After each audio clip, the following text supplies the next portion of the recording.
Let's go. You're listening to KZSU, Stanford University's FM radio station, broadcasting across the Yay area on 90.1 and across the world at kzsu.org.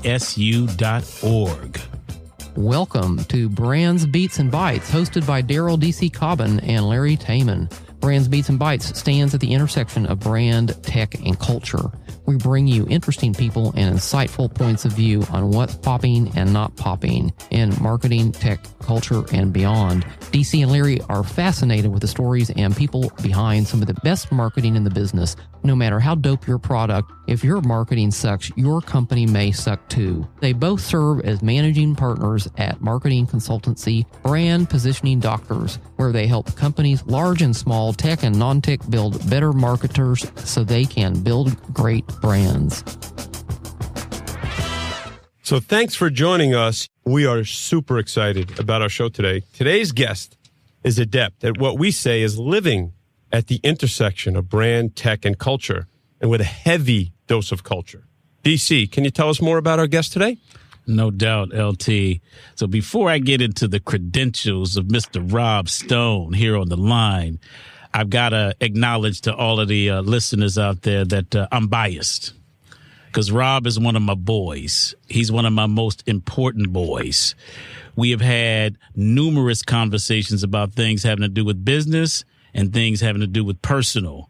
But I know you all first want to know about the business credentials, so let me run them down to you. You all know what mixtapes are. You've heard about them. You've heard about MCs doing mixtapes and then going from that to major global stardom. Well, the original creators of a national mixtape that went to radio stations that defined rotations on radio stations was the Cornerstone mixtape.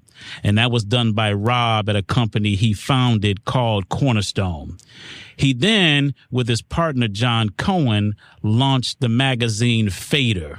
Many of you all have heard about it and have read it. It's a cultural icon. What's most important about it, in my view, is that it brought to the world artists that most had never even heard of before in their first time gracing a magazine cover. Drake, Travis Scott, The White Stripes, Pharrell, Nicki Minaj, all of them first timers on the FADAR magazine cover. He also, with his partner John, works with many companies, large and small.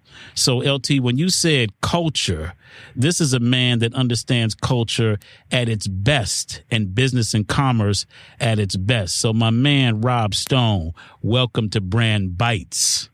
Oh, man, thank you, DC, for the introduction. It's a pleasure to be here. I'm excited to get into it and talk to you guys. I'm really honored that you've asked me to speak, and hopefully we'll make this edition or this episode exciting for everyone listening. Oh, you know we're going to do that, Rob. You already know.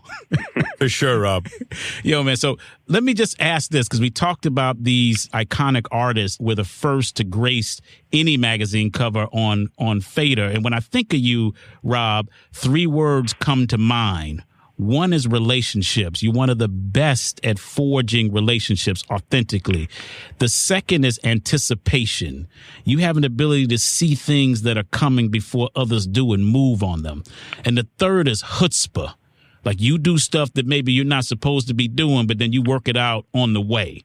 So let's go to FADAR here and talk about how were you all able to anticipate these were the right kind of people to put on the cover when no one else would touch them? That's a great question. I mean, for us with FADAR, we started it out of just a hunger to bring new music to people and new ideas. And, you know, when we first started, it was back in 99.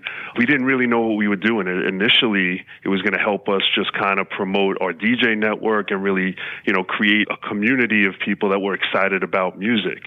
And then we just realized, you know, our first cover was Funkmaster Flex, and we asked the question: is he the most powerful DJ in the world? And at the time, arguably so, and still to this day, you know, Flex mixes on Hot 97 5-6 nights a week, and he's in the clubs and he travels the world. So at an inflection point in culture, you know, Flex was in the heart of it, really, you know, with a platform to reach, millions and to really change the world's view on music.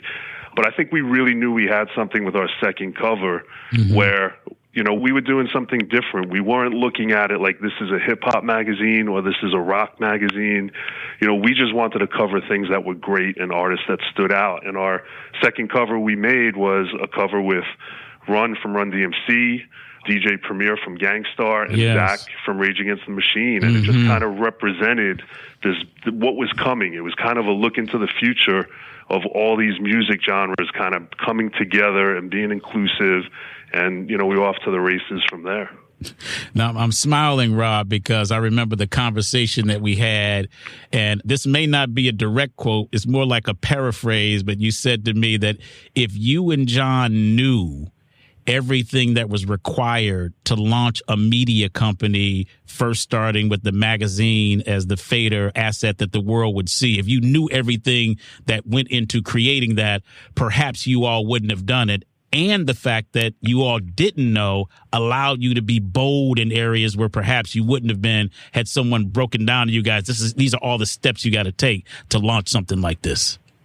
Yeah, absolutely. I mean, at the time when I was thinking about launching this, I was friends with Dave Mays, who had The Source, and I was friends with the guys who had Double XL magazine, and they kind of laughed when I brought up the idea.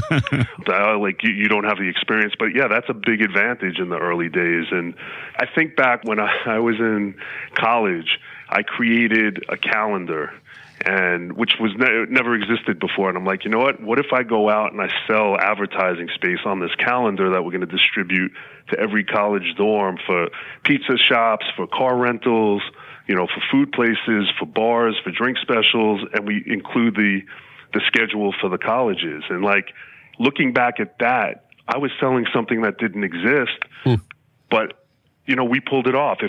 There's no way I would try doing that now because too much of the pitfalls.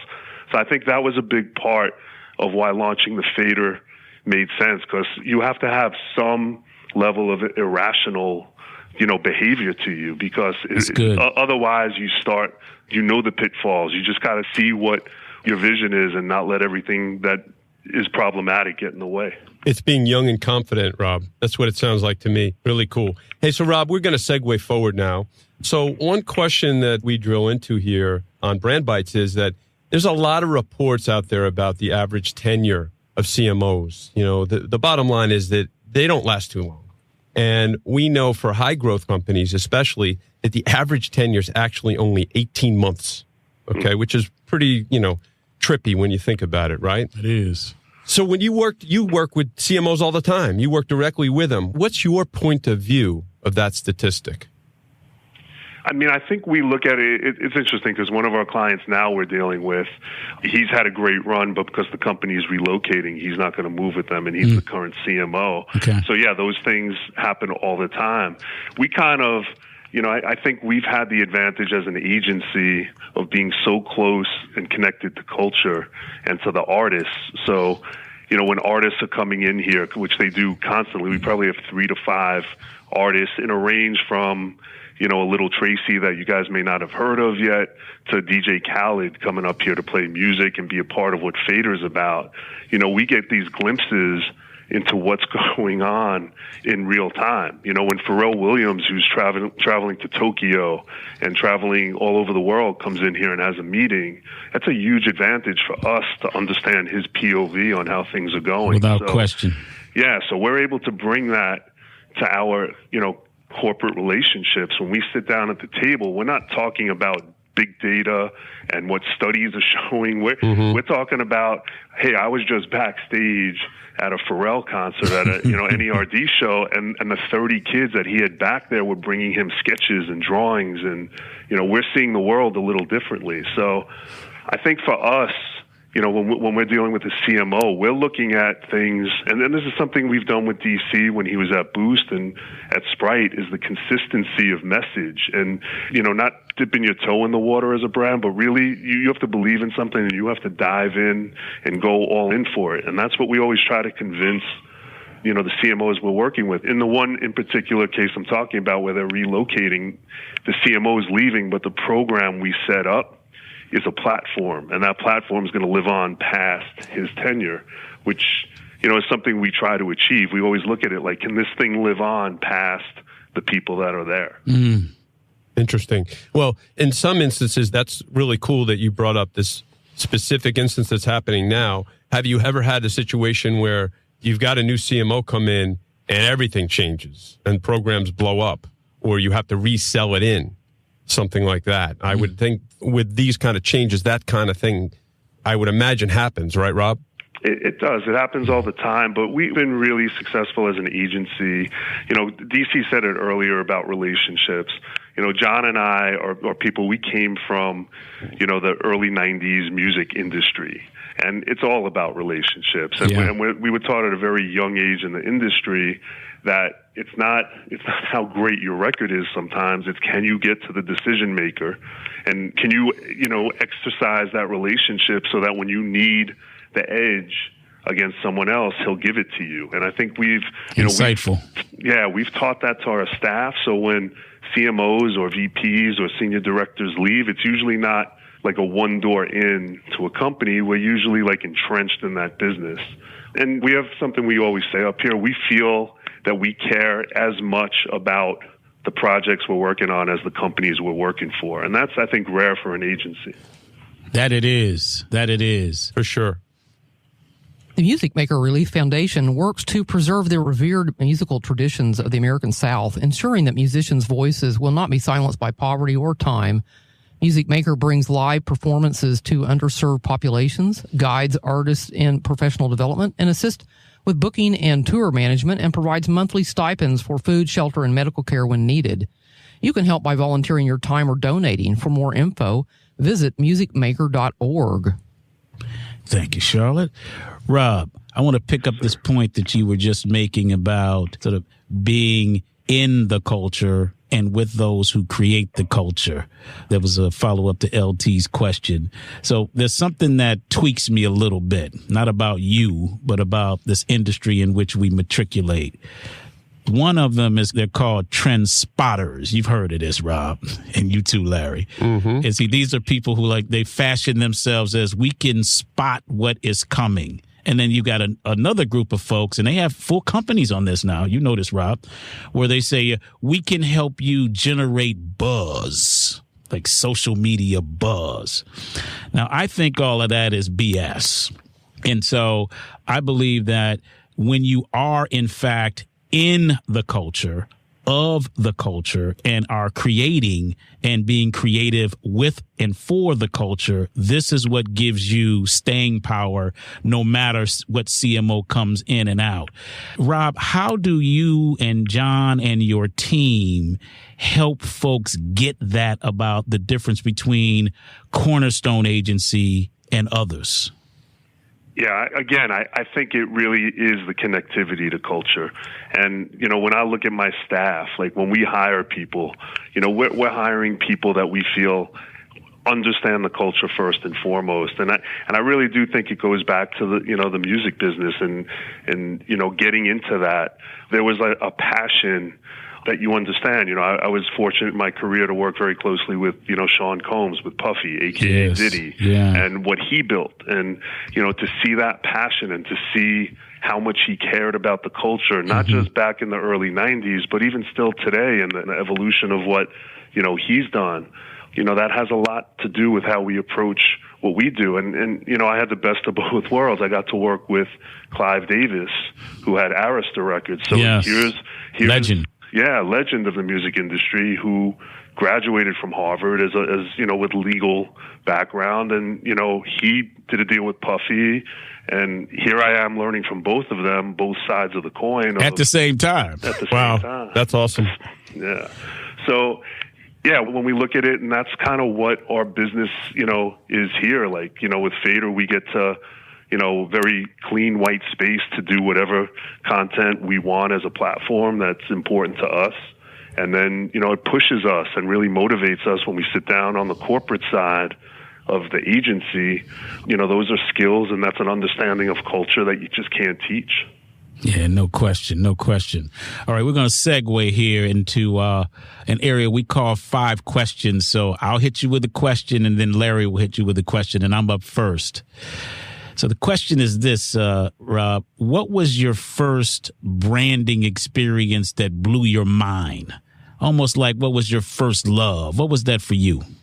Man, first love. I mean, as you say that, and I think in a way this was a branding experience, but this was a cultural experience that I refer to almost every day in my mind. But when I was in high school, it was 1985. My first music concert was incredible. It was at Madison Square Garden. It was the Run DMC Raising Hell tour. And it was Timex Social Club, Beastie Boys, LL Cool J, Houdini. Wow. That's awesome. I wish I was there. Oh man, but it just put in my mind. I just remember like Mike Tyson was there, and it was like the who's who of New York City was at this underground hip hop concert, but it was center stage at Madison Square Garden. I just remember the feeling I had watching Run and DMC and Jam Master Jay, who meant so much to me from a musical standpoint.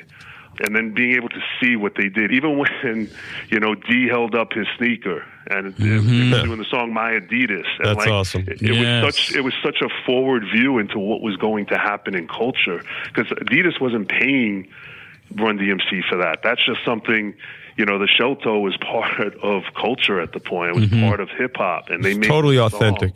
Totally authentic. It was incredible. So I think for me, that absolutely was like the highlight, where I was like, oh my God, there's something so special going on with this culture. One, with this music that's moving these people. And then, two, it was like seeing something like that with Run DMC and Adidas. What a great example. What a great example, LT. That, and what's really cool about that, Rob, you can see how that played such a foundation to where you are today. Oh, yeah. Right? I mean, that's what's so cool about that was, and it's interesting that you said you even refer to it every day. So it truly had such great influence. That's such a wonderful answer. So I think there's an interesting follow-up question. Our next question is, who has had or is having the most influence on your career? I mean, the simple answer, no question, is my father. My dad had a warehousing and trucking company in Brooklyn, spent the summers working there. I spent like the early days going with him to work and just being in awe of what hard work really meant and what integrity meant. And I think just he was my consigliere all through my, early days of the music business. And when I had challenges and problems, I could bring them up to him. And obviously the music industry could be very political, very challenging at times. And, there's some rough people in the music business too. So when I needed advice and how to handle certain things, he was there for me. And then, not placating anyone on this call, but I honestly can say the number two person is Daryl Cobbin. And that's because in the early days, Daryl referred to the Cornerstone mixtape. We started making this mixtape where we gather music from the labels. We'd pick a DJ from San Francisco, let's say, if it was Big Vaughn in San Francisco, or if it was DJ Drama in Miami. And we'd ask them to mix the CD for us, and we'd send it out nationally to tastemakers, to radio. And we just created something really special. And I remember reading an article about Daryl on a plane about how he took Sprite from nowhere number 2 in the Coca-Cola system. And I just started calling him. And I probably called him 4 or 5 times and didn't get a call back. But then one day my phone rang, and it's this guy going, "Hey, is this Rob?" I'm like, "Yeah." He's like, "You're on to something." I'm like, "Who's this?" He's like, "This is Daryl." He's like, "This is Daryl Cobbin." I'm like, "What are you talking about?" He's like, "I got you a CD." And he's like, "Now tell me about this thing. What's going on here?" And I started telling him how we make these CDs and we have these DJs around the country. And Daryl started giving it back to me and contextualizing. He's like, "Look, what you have are a network of influencers. You have voice boxes to the masses. You have conduits that can get a message out." And it really became, at the time, kind of the foundation for how we talk to corporate America. Wow. So I'm going to say this, Rob, okay? I didn't mean to interrupt you there, but I'm going to say this. So what DC did was maybe open your eyes to, wow, corporate America can really be influenced by what's happening here. And that was before corporate America was really embracing hip hop. Am I right about that? No question. I mean, it was the early days. And, we did a campaign a few years later, and we had KRS-One in the campaign, which was amazing because KRS-One doing something. Oh, the teacher. Corporate. Yeah, the teacher. Yeah. So this is going back, this is probably early 2000s.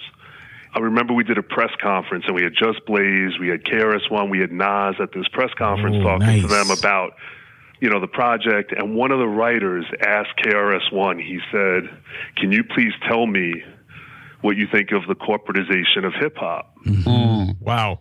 Were you ready for that? Were you ready? And I wish I had a KRS-One voice to give it back to him. but I hear it in my head, and what he said was so enlightening and so true to this day. But he paused and he looked at the writer. He said, "Please don't ask me about the corporatization of hip hop. Let me tell you about the hip hopitization of corporate America." Love it. Only the teacher. Love it. He followed up. He said, "We haven't changed. You guys are coming to us. We're not changing. This is what we do." And he's right. Yeah. He's so right. So true. Yo. Wow. Shout the teacher. Yeah. Yeah. Rest in peace. Shout Scott LaRock. I mean, goodness gracious. Yo, thanks for the kind words, Rob. I really appreciate it. I'm going to say this. You already had all of the ingredients that you needed to do what Chris said was happening. My role was to say, I see you and let me help you. And y'all have blazed it. You've blazed it. Very proud of you guys. I want to come back to something else, Rob. So, LT, Rob and I have had countless conversations on businesses and brands, deep conversations, but we've also had some personal conversations as well, like sitting down in a diner for like hours on the personal tip. So, Rob, I want to go back to your father, brother. Mm-hmm. I know that you've lost your dad. Rest in peace. Mm-hmm. So you've had that death that you've had to contend with, and then you've had this new life of your twins. And can you just talk to us a little bit about what impact that has had on your life, both, including in your career? Yeah, absolutely. And yeah, DC, we've had some times, man. We've had some talks. Yes, we have. Yeah. I remember Jim Valvano said in his speech when he had cancer at ESPN, he said, if you can think, laugh, and cry in one day, that's a great day. And I think we did that multiple times. We've done that multiple times, yes. And we've had multiple good days. Yeah, exactly. So, yeah, I mean, my dad was an incredible man, and it's so intertwined because it's like, remember I was just telling you about the Run DMC concert. Mm-hmm. My dad grew up in East New York, Brooklyn, and went to Erasmus High School. He played the violin and he played football. So he was unique. He loved classical music. That is unique now. That is. Very unique. So one of our biggest fights was over hip-hop music when I was in, high school. And it was probably right around the time, right after that concert. Mm-hmm. And he didn't like that I was listening to Run DMC when I should be listening to classical music. And we had a blowout. I lived with my dad at the time. We had a blowout fight. I'll make this quick, but no, Rob, okay. Flow, bro. Please, just don't flow. worry about time. Yeah, we good. Okay. We good. Okay. So we have this blowout fight, and this was like, this was my moment. This was like I was either going to buckle and listen to him, or I was going to stand up for what was such a big part of my life and try to make him understand it. And he was a hard-nosed, Brooklyn guy. So long story short, he went to work, I went to school. It was on my mind all day. I'm sure it was on his mind all day. Mm-hmm. And when he came home and walked in the door, I was ready for round two. And he just looked at me, and he took out the Run DMC King of Rock cassette, and he said, on the way to work, I picked this up. He's like, it ain't bad, but it's no Brahms or Liszt.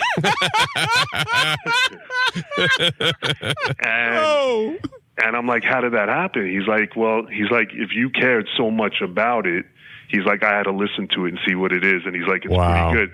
And then the great thing about it, years later when I was taking Big on the road and, working with Puffy and then Bad Boy, my dad, like, we would listen to the Big Album together, and we'd listen to Ready to Die, and I'd explain the lyrics, and it was such a big part of our life of sharing music. So we literally would go from listening to classical music where my dad can tell you who the conductor was, like within a minute he'd tell you the Philharmonic, who the conductor was. That's dope. So who was sitting in the first chair of the violin section, just from hearing it, just from knowing the music. Wow. But then flipping and listening to Biggie and, One More Chance or, Ready to Die. And it was just incredible. Wow, Rob. Really deep. That's deep. That's deep. And again, not surprising that is the cloth from which you are cut, my brother. Yep. All right. Now the twins, man. What's up? So the crazy thing and this ties into Run DMC. So everything does, Rob. It kind of does. Ground zero. That's right. So when I was a sophomore in college, I was diagnosed with Hodgkin's disease, cancer. Wow. And I had to leave school and go to Memorial Sloan Kettering for treatment. And literally, like, when you're 19, you feel invincible, right? Like nothing can stop you. Mm-hmm. But there's a lot of time alone when you're going for a radiation treatment, the time in the locker room, getting changed. They try to make you sit in the sick room with a bunch of other sick people. And I remember I would never, go sit in the sick room. I would listen to my playlist, which was Run DMC, LL Cool J, Beastie Boys. And, when I went through those doors, that's what I was listening to. I'd hear, I'm the king of rock. There is none higher. Sucker MCs should call me sire. So that pumped me up. That's awesome. So much. And, it gave me the eye of the tiger to deal and confront what I had to deal with. So, yeah, so that was a big part. But the crazy part about how it all ties together, my dad passed in March of 15, and we went to a fertility doctor. It turned out from my cancer, I wasn't able to have kids, but my dad had gotten me to freeze my DNA back when I was 19. Oh. So you talk about the gift of life. Oh. Just an amazing story. And then I guess I had to track it down. It was, over 27 years. Oh, my God. Storage. But we ended up having identical twins. Hold on, Rob. Rob, I'm sorry, man. I got to interrupt you. Okay. Yeah. So what's it like when you track it down and you call someone and you're like, excuse me, I think you got my DNA from 27 years ago. Like, what's that conversation? So it's actually kind of crazy because what happened was when the fertility doctor called, he's like, we got bad news. He's like, it's not your wife, it's you, and it's probably, based from when you had radiation treatment. And I hung up the phone and I was devastated. Having kids was something I always wanted. And I just remember I called my mom and I told her, and she said, there was a doctor who recommended you go freeze your DNA. And she's like, your dad and you had a big fight over it. I didn't remember. I must have been going through so much stuff. I really didn't remember. So you was completely out of your mind. You didn't remember. Out of my mind. Wow. Understandable. And yep. Yeah, my mom was like, you had a big fight with him and he got you to go. And we have to figure this out. And I'm like, let me call you back. I hang up. I Google, sperm banks, New York City. Right. My name pops up. It looked kind of familiar to me. I call and I said, hey, I'd like to check, my account. And the guy said, he said to me, you're not in the computer. And I said, hold up. I'm like, this was 1987, Wow. And he's like, oh, I'd have to check the paper records. And literally, some microfiche. Yeah. Literally, he's like, let me call you back later next week. And I'm like, I can't wait till next week. You got to call me back today. This is like my life is on the line here. Yeah. So he called me back. He said, I found you. You're on the 4th level of the freezer, this whole thing. I'm like, why do you still have it if it's 26, 27 years later? And he literally said, we lost track of you, and in New York State, we're not allowed to destroy it or discard it without consent. So long story short, he's like, you owe 26 years of payment. That's the bad news. The good news is we have it. The bad news is you owe us like a lot of money. Right. He said you owe us a lot of money, but to make the story even crazier, at some point in these conversations, he must have Googled me, because at some point he said, "Oh, I see you know a lot of famous people." Oh, here we go. So I was like, he's like, "Maybe you get me tickets sometime." And then he literally charged me like a very discounted rate for it, which was crazy. And then I ended up doing a DNA test on it to make sure. But then literally there's a 4% chance, less than 1% chance of having identical twins.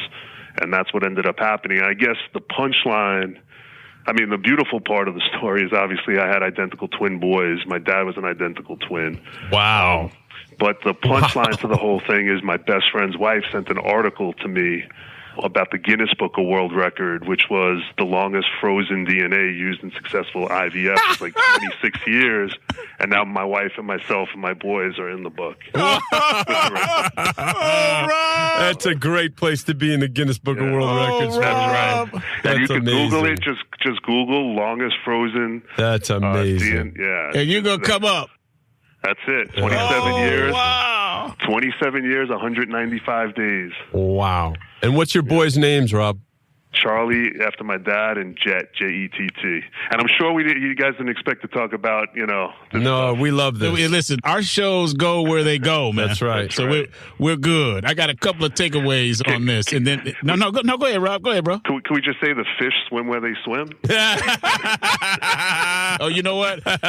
I'm not going to even go with my takeaway. The fish swim where they swim. They do. We're going to keep it moving. They do. Yeah. That's wonderful. Can't do a better close on that. No. All right. Thanks for sharing. And also something, Rob, that Larry and Jeff and Charlotte and I appreciate is you being vulnerable enough to share that. Because you didn't know that was going to go down. We didn't know that was going to go down. So thank you for doing that. I'm going to go to the next question. Yeah. So what's been your biggest F up, bro, in your career? And what did you learn from it? Man, I've probably had a lot of them. And not so much F ups, but more, not regrets, but omissions of things that I probably should have pursued or omissions, done. Okay. Somewhere it's not as much a mistake of commission, but more of like omission of I didn't take the time or didn't look at something properly. When I first started my company, it was June of '96. I left Arista and I partnered with a guy named Steve Rifkin who had Loud Records. Yeah, SRK. Yeah, SRC. Excuse me, SRC. My man. Sorry about that. SRC. No problem. Wu-Tang. That's right, Wu-Tang. He had Big Pun. He had Mobb Deep. And he had an incredible marketing company called SRC. Yeah. I had started my company, and I was working on an Apple IIs or something, whatever version of Apple it was. Okay. And it kept crashing. And I kept trying to get it replaced, fixed, and they were giving me the hardest time. And it was really crippling my business. There were 3 of us, and I couldn't do my reports. Mm-hmm. And to the point where even like the people fixing, that authorized dealer was like, look, you should throw this in the garbage and buy an IBM. Like you should just get a personal computer. Like Apple's a mess. Literally that week, Steve Jobs was announced as coming back in as interim CEO of the company. Mm-hmm. And a friend of mine who was unemployed, it had become such a hassle for me. I was paying a friend of mine who was living in LA as a writer to call and harass the people at Apple to get them to fix my computer. So this was like going on for like 2-3 months. Okay. And finally I was like, you know what? We're going to call Steve Jobs. He just took over. And my friend's like, what are you talking about? I'm like, hold on. I hit information for Cupertino, California. I asked for Apple Computer. They answer the phone. They're like, hello, Apple Computers. Yes, can I speak with Steve Jobs, please? They said, who's calling? I said, a customer.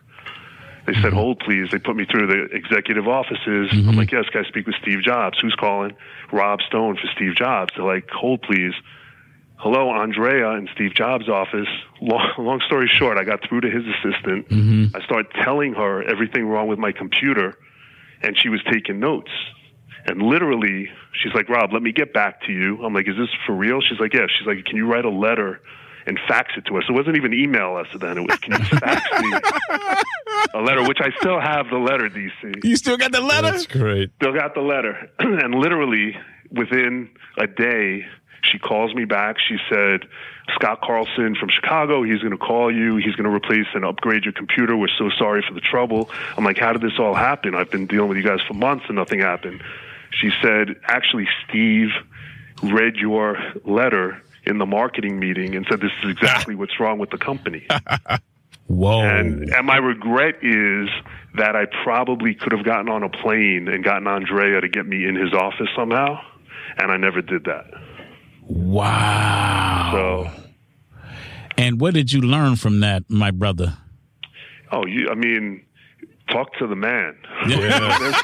When there's a problem, go to the source. Yeah, go to the source. Go to the source. Like, don't be bashful. It's true. It's like, think about what happened there. Like, think about for months. They almost lost me, and that's what my letter said. You guys are about to lose me. I'm like, we're only 3 people now, but someday we could be a big company. We could be your dream realized. Apple was my dream, but it's not working for me. And look at us years later. We must have bought probably close to over 1,000 computers in the 20 years. Right? Mm-hmm. And they're all Apple, right? You're still Apple? All Apple. Yeah, Apple, look at that. We designed the magazine on it Apple. matters. Look at that. Yeah, think of that. So it matters. It really does. That's great, man. That's amazing. So this is an amazing segue. So Rob, we're literally miles down the road here at the Stanford campus from Cupertino, which in a way is just really trippy from what you just told us.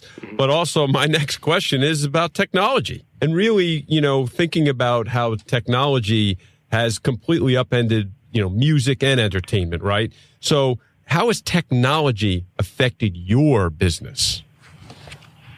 Man, we could talk for hours on that, but I would say, yeah. I mean, from a music perspective, obviously, like, the barriers of entry for artists has gone away, right? Like, it used to be you had to make music in a recording studio, if you could even afford that, or buy a drum machine or whatever. I mean, now it's like everything is at your fingertips, and there's all kinds of software that help artists make music, and then there's ways to distribute it. If you're aggressive as an artist, so it's changed in so many ways. It changes how we look at what we're going to cover in the magazine and on our site on FADAR.com. Mm-hmm.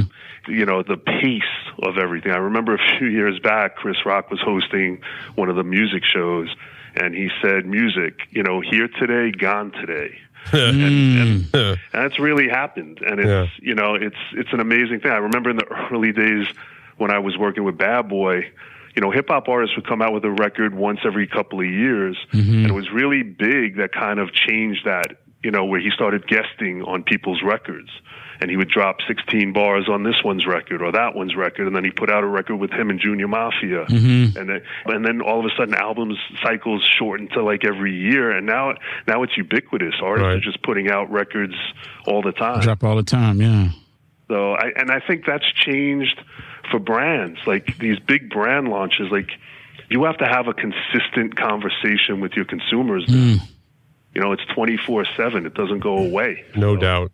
In that way, the social media has given a voice to the consumer that years ago, as a brand or a corporate company, you didn't really have to listen to. You're forced to listen to those voices now, and that's a really good thing. Well, even thinking of your Steve Jobs story, think about how differently you would have handled that with today's technology, right? And perhaps you wouldn't have gotten through to him as easy because I think people really have the means because of technology to get through. But, how things have been completely upended almost daily. The rate of change of technology is incredible. It is, LT. I'm thinking of a corollary, and it's this. Many brand builders and marketers are thinking about their next campaign. And that would be the equivalent of the way it used to be, Rob, when you described what the music industry was, where someone was dropping their next project. It's like a campaign. Yeah. But what I believe they need to be more concerned with are the conversations that are happening. That's right. All the time. Yeah, because they're going on like right away. Like Drake dropped something or Lil Baby dropped something on this week, and then next week he might have another single that wasn't even on the mixtape. That's right. That's right. Yeah, not even on. I like that. Yeah, or you look at like what an incredible job like an Xbox is doing, and think of how much their business has changed. Xbox, we helped launch the original Xbox 14 years ago, and we did it through college campus events, right? This is years ago. But now, and then they would put out, Madden once a year. Oh, yeah, that's right. But now they're forced to upgrade the games weekly, daily. So, with upgrades and trades and, ratings. It's a totally different, it's a totally, and they're forced to now do content and like have to show what you're about. Like the storytelling for brands is so important. Completely agree. No doubt. And so looking forward, Rob, because the rate of change, as we've already established, is incredible. So where do you think technology is going to impact the way you work with artists, media partners, brands, et cetera, going forward? I think the change is here, right? Like, and I think it's really, I guess if you look at it, the way I've kind of looked at it, and again, it's hip hop references for me. The way a Sean Combs or a Diddy, as he's known today, uses social media is so much different than the way Jay-Z uses social media, or the way Kanye uses social media, or Drake uses social media. Like, there's subtle differences, and they play to their personalities, right? Like, Puff is an open book. Jay is very guarded. But when Jay speaks on social media, it's very impactful. Yeah, it is, yeah. And Puff has kind of figured out his angle. So I think it's for every, brand, or, to figure out what their comfort level is for how much they want to speak and how much they want to be heard and how much they want to show. Not everyone can be Diddy, and not everyone can be Jay where you don't say anything. So Correct. you have to find the comfortable median, that balance that works for you as a brand. And you got to be you. There you go. That's the key. Yeah. That's you the gotta key. Be you. So how about just specifically to your business? Do you have any thoughts as it pertains? Because you guys are at the confluence of so many people, vis-a-vis artists and media partners and brands, et cetera. And I think it's something that you're probably always thinking about and how it works best for you, I would imagine. Yeah, look, when I think about it, DC used to always have an expression that he wants to educate, inspire, and uplift if he's going to do something in the corporate space. And I think that's like a beautiful thing that was way ahead of its time. If he was saying that for the past, started 20 years ago with that. To me, brands that don't have a purpose or a passion and aren't interested in being corporate citizens of like a community and giving voices to people that need voices, this is a really important time in our world. And it's, I think it's at that place where, as a brand, things we strive for when we're working with clients is you have to have a purpose. Like, you can't just be there to sell a product. If you're doing that, it's going to be, they'll see through that. And you need to put money to use that's going to help communities and it's going to inspire and going to help people outside of just the purpose of the product. That's awesome, Rob. Well said, Rob. Yep. I'm tripping, though, because I cannot believe that you remember that I say those things. I don't say it to many people, Rob, but that you remember that I've said that before. That's dope. And I agree with you fully in what you just described. All right, Rob, we're going to get out of here on this segment with the final of the 5 questions. And it's this: what are you most proud of? God, I love the company that we created. I think the people that work here really stand for something. And there's a real culture that we've created, and it shows in the content and what we've created in, FADAR.com is a real platform for, if you follow the FADAR.com, it really is about giving a voice to people. It's extremely inclusive, and it's about greatness and about great talent and about people that have a vision, artists that have a vision, to change things and to be a little different. And that's what we've always, prided ourselves on. So, it's interesting because it's like we work with, I'm proud of a lot of the corporate work we've done and being able to push them to make sure that there is like a socially conscious piece and awareness to the campaigns that we've done and a give back. And, that's, to me, at the end of the day, I love what we've built. I love the independence of the company and, being able to, be a storyteller in today's, fast moving world. And, it's important. It's important and something I'm really proud of. As you should be. For sure. For sure. Charlotte, we're coming to you on the read.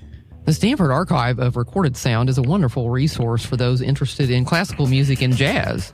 The archive contains thousands of historical recordings and numerous collections of printed materials. It's located in the Braun Music Center on the Stanford campus.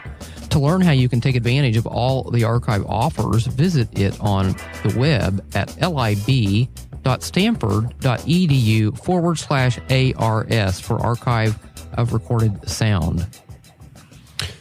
So now, Rob, we are in our next segment here, what we like to call What's Poppin'. What's poppin'? Yes, indeed. This is fun for all of us. So we all have something that's sort of burning in us, and that's happening out there at the intersection of brand and technology and culture. So mine, Rob, is, have you heard MasterCard early this month has developed a new signature clip of music? Have you heard about that?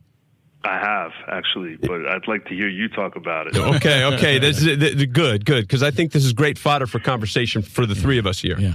So I'm not here to debate the relevance of that piece of music and actually, the specifics of it. But what I am here to say personally is that I really applaud the effort, because I've always been super fascinated with the role of music in the connection between brands and consumers. And in my opinion, the music's been incredibly underused, undervalued by 99.99% of brands out there, and we have our 10 brand commandments for our company, Brand Positioning Doctors. And one of them, our commandment 8, is to have unique brand iconography.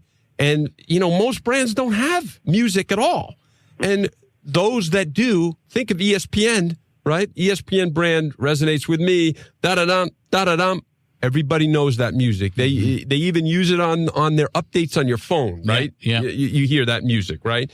So I think that's brilliant. So in transitioning and just from that thought, I think about old school jingles. And let me, if you guys would let me tell a small personal story. Do it, Larry. I have a funny story when, our son is now a teenager, but when he was little, my wife Sherry and I would take him to McDonald's, like all good Americans do. By the way, that's the Jakester. That's his son's name, Jake. Right. That's right. So shout out to Jake. Shout Jake. And when we would start driving to McDonald's, my wife would start singing the McDonald's jingle from eons ago. And it was so corny, to be blunt, that I would think, she's making those words up. Like, where are these words coming from? And one day we actually went to YouTube and said, okay, is this jingle that she's singing, was that really? And she had it word for word.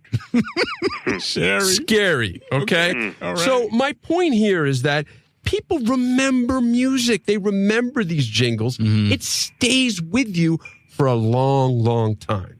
So with that backdrop, Rob, love to get your take here. Maybe jingle is a really old, corny word, right? Bad word. But do you think there's an opportunity to reinvent what the jingles do and to do this well in 2019 and beyond? Yeah, I think it's a great point. What I like more than just creating a jingle, because I think, at least the way we look at things, is the blurred line of advertising and marketing with real world. Yep. It's like, if you're making the right product and you're telling the right story, especially in today's world of music, your brand should be getting mentions in songs, and that should be happening organically. Obviously, like a lot of artists have brands that they're working with, and they're obligated, or they're inclined because they like the brand to mention them in their songs. But I think, I'll go back to 1985 Madison Square Garden when, DMC held his sneaker up. Yep. Yeah, that carries through to today. DMC was up in my office a couple of weeks ago wearing his shell toes. That's great. Even now. And it's changed the world. Like how many pairs have we all owned of that sneaker? Yep. Because of those guys. Countless. Yeah. So it's like, when that happens, there's something beautiful. But yeah, I think there's also something different between a jingle and like a music or a sound tag, a sound ID, like the ESPN thing. Right. But yeah, I think I love the sound, I like the sound tag space. I think is really interesting. People should think of there's certain Pharrell sounds as a producer that when you hear it, you know it's Pharrell. Yeah, no right question. away. You're right. You know, it's no different than Puffy in the early days saying "Bad Boy" in the beginning of a record, or "I thought I told you that we won't stop." Yeah, take that signature thing that you know, or DJ Khaled, like with the sayings and how, you know, Father of Assad, his album is coming. He's letting you know over and over again. But like there are sound cues that we the best. That's right. That's right. So when you're in that zone, I think brands definitely underutilized the ability. I think Intel had Yes, Intel, right. Oh yeah, Intel's a good one. Yep, it's a good one, Rob. Yep. One. But yeah, I don't think people take enough advantage. I mean, you guys worked in the carbonated soft drink space. I know part of some of the advertising was playing with like the opening of the refreshing sound of a can opening. Yes. So. And I guess where we're going is, where I should say where I'm going is, it's underutilized. There's sounders and there's just music that brands aren't thinking about. And like I say, I'm not here to say whether MasterCard, whether that sounder's good or not. I applaud them using music or using sound it's really not music, it's sound, to really, again, have another connection point with consumers. Mm-hmm. Absolutely, yeah. Agree with that. Yep. The technical term, Larry and I have talked about this, is audio mnemonic. Yeah. Audio mnemonic. Right. All right, so I'm going to go with mine now, LT. So what's popping for me? I got to go to the 2019, just a week ago, NBA All-Star Game. Here were a few things that went down.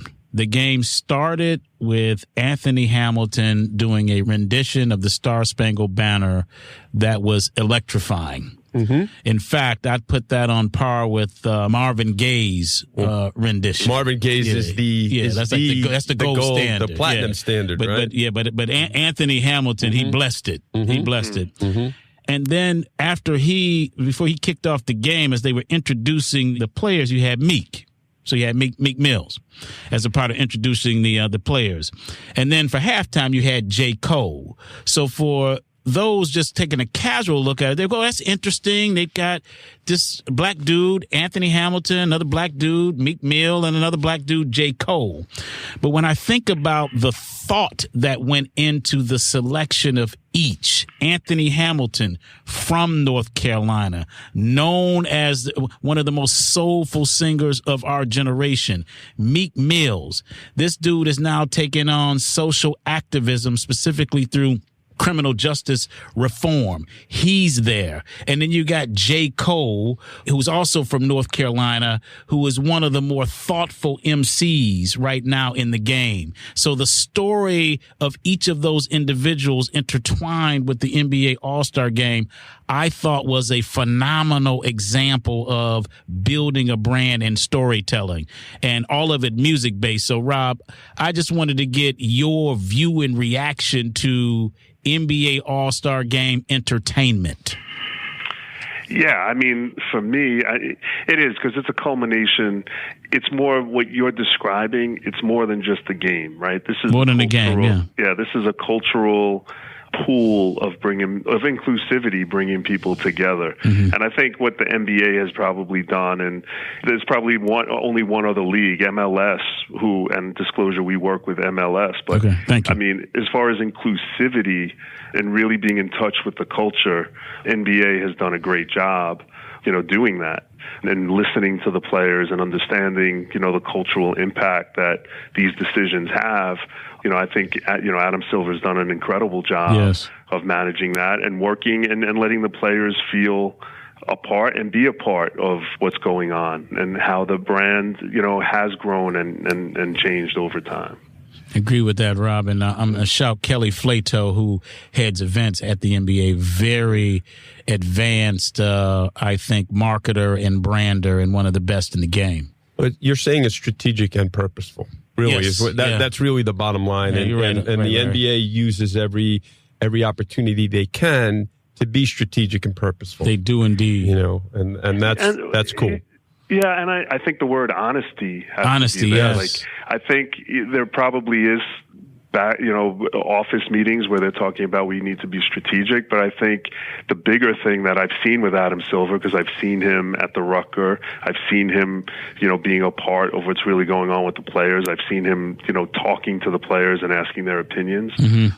There's an honesty. I think he made an assessment that, hey, if we keep doing this where we're disconnected from the reality of culture, we're going to lose. And, he's made a really conscious decision to say, I need to bring the culture in-house and make sure that NBA isn't disconnected from the culture that's on the court. It's a great point, Rob. Yeah. It's a great point. Yes, it is. All right, we're coming to you, Rob. So give us what's popping in your view. Well, I think it's interesting you mentioned Meek Mill, because that was part of, what I was going to talk about. I think, obviously, music and hip hop has been socially aware and political since the start, and think back to Public Enemy. Yeah. You think back to, what they stood for and the movements that have come out of hip hop. But, recently, if the Meek Mill example, I think is great, DC, and what he's doing. I know Jay-Z partnered up with him and is looking at prison reform. Yep, that's right. And much needed prison reform. Yeah, no doubt.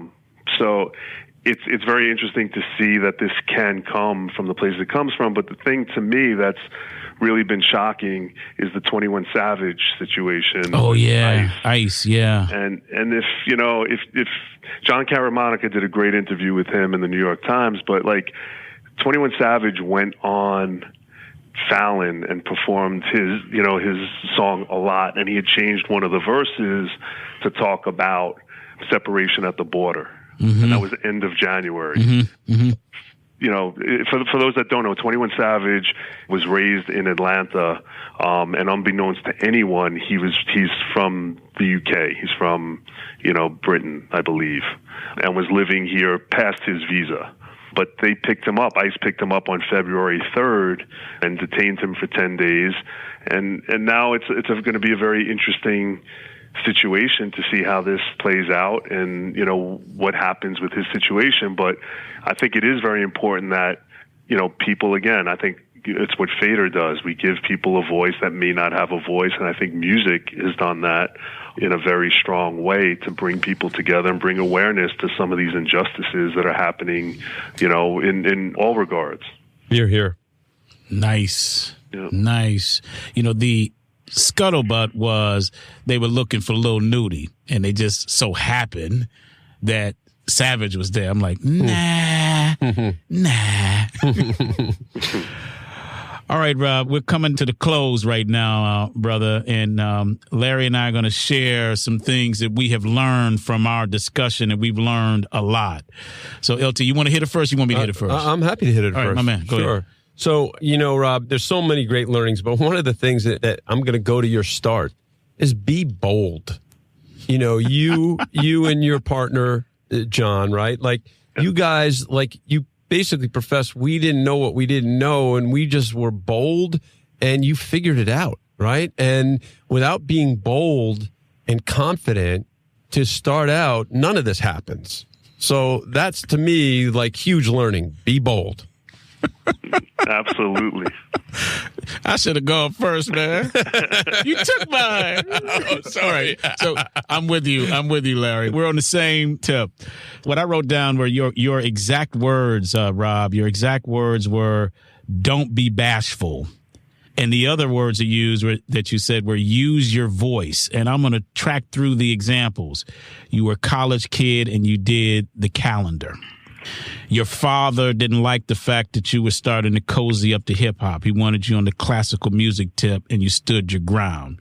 Your Apple computer software wasn't working right, so you said, "Yo, let's go to the source." You did FADAR, and you had a series of firsts as a part of FADAR. Run DMC, that example, DMC holding up the Adidas in Madison Square Garden. What you were able to do with Puff and Puff himself and what he did to bring branding and commerce and hip hop together, and then Jay doing it in his style. all of those have the thread of LT, be bold, don't be bashful, and use your voice. So that's the learning that I take away. And I also want to give the reason why that is an important learning. And it's this. Yes. For all of you boys and girls out there getting your grizzle on. Eventually, in your career in marketing, Larry covered this is on the clock, is that if you're not running the business yourself, and sometimes even if you are, if you got a board of directors, eventually you're going to get shot. Mm-hmm. That's the way this game gets played. So if you know you're in a situation temporarily, why not be bold? Yes. And to make a name for yourself when you're junior, yes, you have to be bold. You got to do it. You That's have a good to point. You have to be bold to rise the ladder, to show that you're actually adding big value. Completely agree. One other ad, LT, and then Rob, we want to get your reaction to our learnings here. The other reason why, and you said it, Rob, it's this. Even if you're not bold enough to do it for yourself, if you're in the seat, do it for the people who don't have the voice. Mm-hmm. Hear, hear. Do it for them.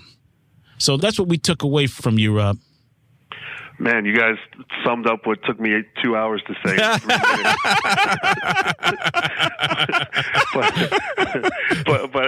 but I would say that, you know, it's funny. You reminded me of, and there's a guy that you guys should have on here, Monty Littman, who's president of Republic and founder of Republic Records. Oh, we'll get him. You should get him. He and I started in the music business together, but he was a local rep in LA and I was a local rep in San Francisco. And Monty, he kind of coached me in the early days. I was a few years younger than him, but we were kind of similar in the way of how we looked at things and did things. And Monty used to say, he had this expression, he said, if you're not risking your job every week, what are you doing? And it wasn't like, oh, I like that. That's great. I like that. That's great. It wasn't like be stupid and risk your job. No. He's like, you know, do things like push the envelope, stand out. Like, you know, don't just do what's expected of you. Like, you know, make people a little uncomfortable. Like, let them know. And that's something I've taken with me, and something that I've seen in anyone. Look, there are anomalies like Puffy and Jimmy Iovine and Dre and Jay-Z. Like, not everyone can be those. And you know, it's not even for me to say, but like, percentage-wise, it's very hard to be one of those guys. That's right. Yeah, that's right. But that doesn't mean you can't be successful in the world you create by really going for what you believe in. And that's the biggest thing. It's not about the end result. It's about living your day, pushing it, and going for it and not regretting it, right? Like we talked about the omissions I've had, you know, where you look back and you go, man, like what could have been if I did do that, if I did get on the plane and go see Steve Jobs. Maybe it would have been it would have been an incredible experience and something I could have pulled off, but I didn't take the time to do that. So I think it really does come down to that. It's like push, like you have to push, you know, to stand out. Love what you're saying, Rob. And the final sort of piece of that is, you got to be genuine and authentic. That's the other part that you talked about. Yeah. You know, the Run DMC concert changing everything in your life because you loved it, and it was so cool of your dad, actually, because a lot of dads wouldn't have done that. Bought the cassette and actually listened to it instead of just them standing their ground. But being genuine and authentic to who you are, that's a big part of, I think, what you're saying as well. Yeah, absolutely. I agree with that. And look, it's like I've gotten close with Pharrell over the years, and Pharrell has an expression. He'll say something to you, and you kind of like, that's a crazy thought. You know, that's how could you pull that off? And he would look at you and go, just think of the first guy who said, we're going to go to the moon. He's like, everyone thought he was crazy. Right. Like, what are you on? Right. We went to the moon, though. We've been to the moon. So he's like, let it start off crazy, but we'll get there. And it's really, look, it's hard to stand, you know, stick to those things, but I think the boldness is definitely part of it. And, you know, to stand out is really important. So, Rob, before Larry closes us out, I want to thank you. A few areas of thanks. First is thank you for what you've done for the culture. There have now been millions of people who have been inspired to do great things as a result of what hip hop has meant in their lives. And you and John and many of the folks who have worked with Cornerstone Agency and with FADAR have been an important part of advancing the culture such that it has given inspiration to more people, including me. So thank you for that. And then my next thank you, Rob, is for you being a true friend to me. You have been honest with me. You have told me when things are going well and why they're going well. You've told me when I have missed some things that I have needed to see.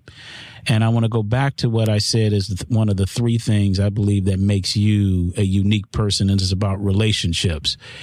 When there have been times when we have not talked for long periods of times, I've never felt like you were not my boy.